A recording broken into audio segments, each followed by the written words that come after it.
Коста, Марија, Николина, Андреј и Бубу се договараат за новата викендичка што ќе ја градат. Бубу инсистира да има градина во која ќе може да се трча и копа, додека пак другите размислуваат за енергетската ефикасност на објектот. Изборот на енергетски ефикасни материјали при изградбата на нови објекти придонесува за помали трошоци за енергија и до 50%.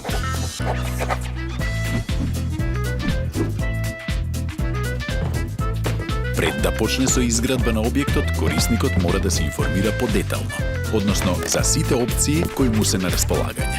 Бојата на фасадата влијае на температурата на површината. Посветлата фасада е енергетски поефикасна.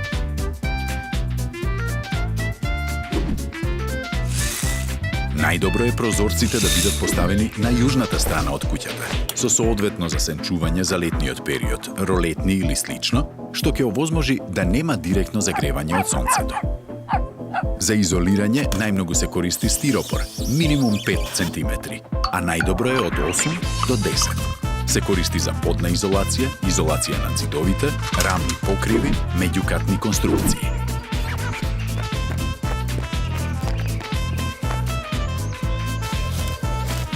Фасадата треба да биде соодветно направена и поставена од професионалци.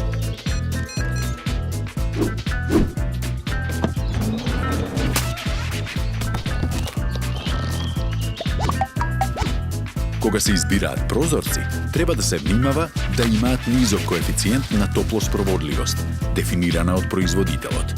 Прозорците треба да бидат повеќе коморни, меѓу стаклата исполнети со неинертен газ.